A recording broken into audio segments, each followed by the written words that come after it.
Have you ever read a Mills and Boon novel? If not, let me highlight the representation of masculinity in each and every novel. The leading man is virile, handsome, rugged, tall, powerful, strong, athletic, and enigmatic. Women are instantly attracted to him, and that's all before he's even opened his mouth to speak. When it comes to what women and men first notice about each other, have things really changed that vastly from the first Mills and Boon book published in 1957? Let's find out. Welcome to Alux.com. The place where future billionaires come to get inspired. If you're not subscribed yet, you're missing out. Number 1. Face. We're all drawn to a specific type of face, whether it's more feminine, more masculine, bearded, stubble, square-shaped, round-shaped, strong jawline, etc. But the common denominator is friendliness. Does that person appear approachable? Do they have honest, open features? Or does it look like they're hiding something? You can learn a lot about a person just by studying their face and facial expressions. Smiley eyes are a great draw card and are usually an indicator of someone who is happy. A smiley face will also reveal teeth, and having a decent set of pearlers are a must-have to attract people. If your teeth are stained and not looked after properly, you're not going to have much joy in attracting people with your smile. So make a dentist appointment. Nicer teeth will boost your confidence, which will also help to generate a great first impression. Number 2. Cleanliness. It's easy to pick up on whether a person takes care of themselves or not. Greasy hair, it's a no-go. Dirty nails, again, a no. Long nails, I can't even. There are absolutely no excuses for not taking care of yourself. Wash your hair, have it neatly trimmed into the style that suits you most. Clean your nails, treat yourself to a facial every now and then. You will wonder why you haven't done it sooner. And of course, moisturize. If you have a beard, it's pretty helpful to not have bits of yesterday's lunch hanging around. Keep it trimmed, wash your beard with shampoo and conditioner. Make sure your neck is shaved and use some beard oil or utility balm to give it its best look. Number 3. Wardrobe. There's so much truth in the saying, don't judge a book by its cover. And even though we like to believe we're above that, we really don't want to be with a man that doesn't look put together. The clothing doesn't have to be the latest on the runway or the most expensive items, but your wardrobe says a lot about you. So if your clothes are dirty, rumpled, oversized, and ill-fitting, how are you portraying yourself to others? Number 4. Body language. Picking up on nonverbal cues has gotten a lot of people out of trouble, and if you're sending off some intense "do not approach me" signals unknowingly, then it's time we talk. To become more approachable, do not cross your arms. This signals that you're unapproachable and not keen to open up dialogue with anyone. Basically, it's a bit of a middle finger. Work on improving your posture. Keep your head held high. Mirror the body language of the person talking to you. Angle your body toward that person. Maintain eye contact. And keep your phone in your pocket. There's truly little more disrespectful and off-putting than trying to talk to someone when they're checking their phone. Don't fidget or scratch. Work on getting rid of any nervous twitches you have and then truly listen to the person chatting with you. Number 5. Height. Okay, let's be honest here. It's not the make or break of a potential relationship, but height does play an important part of what's noticed first. It's there, staring you right in the face and not hard to see. Having said that, if you're tall, that's no guarantee you're going to make a good impression. The height is just a part of the whole package, and if you're a jerk, height won't change that. Build also plays a role, but that's really a preference thing. Some men or women prefer leaner men, others like more buff builds. But one thing we can all agree on, beer bellies are out. Number 6. Scent. Being offended by body odor is nothing new. History tells us that the ancient Egyptians used to have scented baths to rid themselves of BO and would apply scents to their armpits too.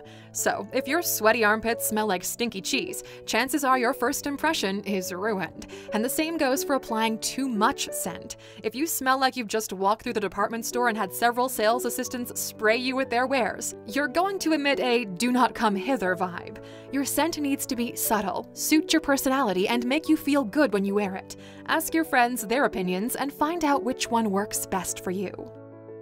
Number 7. A firm handshake.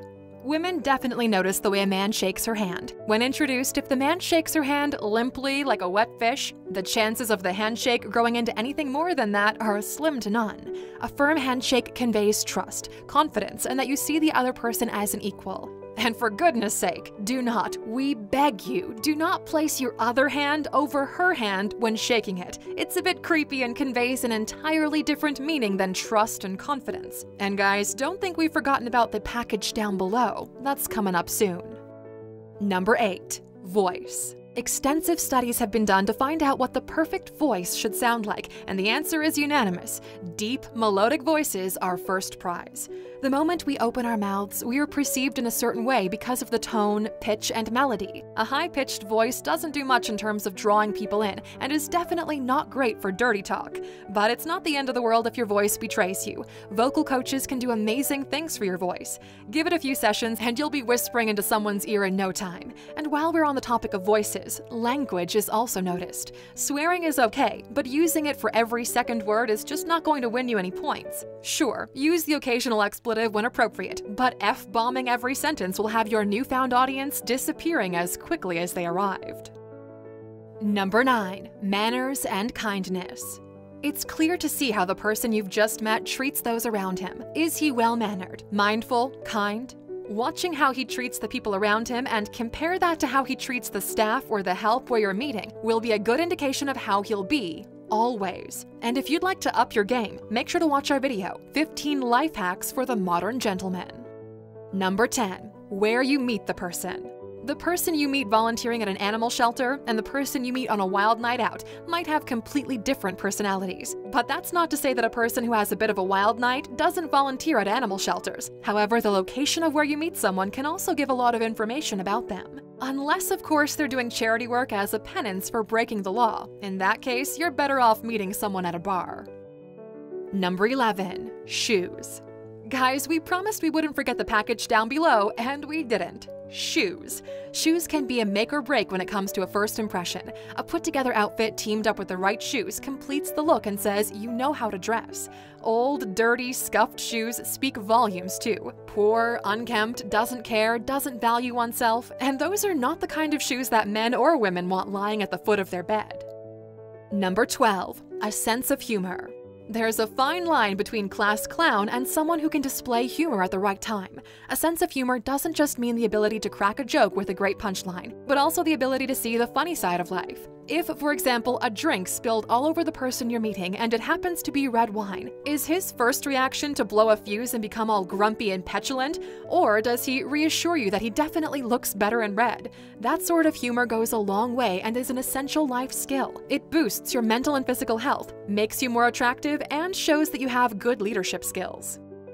Number 13. The company you keep. As much as we hate to admit it, you're judged by the company you keep. If you're hanging around with a bunch of boozers that look like they have no direction in life, that image will reflect off of you too. Hanging out with people that represent your values and morals is the best way to go. Not only will they always have your back, but you won't need to explain your friendships to anyone. Those people are your tribe and they always love you and want what's best for you.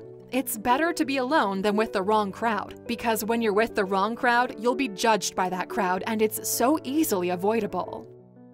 Number 14. Social media. No question about it. If that first connection ticked all the right boxes, your profile on social media will be checked out. So make sure your profile reflects you and not a lifestyle that's too much of a stretch from the truth. These things have a way of catching up with us. Avoid too many selfies. Avoid photographs that always depict you with a drink in your hand. Take meaningful shots that reflect you and your tastes. Be a positive influence on social media, and most importantly, be yourself. Number 15. The package. And this time we are not referring to shoes. Women and men do check out men's crotch areas, and they openly admit it. It's not just the package though, there's the rear end too, and we can add beautiful hands to the mix, strong forearms, a great chest, the right amount of body hair, and.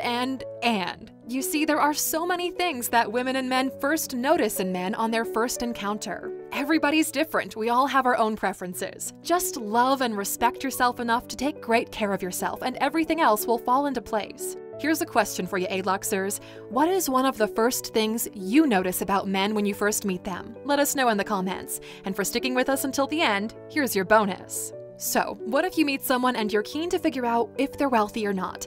Our video, 15 non-obvious signs someone is wealthy, is a great place to start. However, to highlight just a few to keep in mind during that first meeting, their clothing is bespoke, not necessarily name brand. They are understated as opposed to flashy. They're not vocal about their finances, and they value experience over things. They're usually great listeners, have one credit card, ask a lot of questions, and enjoy intellectual conversation. And even if he's not rich but has these qualities, he sounds like great company. Thank you for spending some time with us, Aluxers. Make sure to like and subscribe so you never miss another video. We also handpicked these videos, which we recommend you watch next. You can talk to us on all social medias or ask a question on our website, Alux.com. Thank you for being an Aluxer, and we'll see you back tomorrow.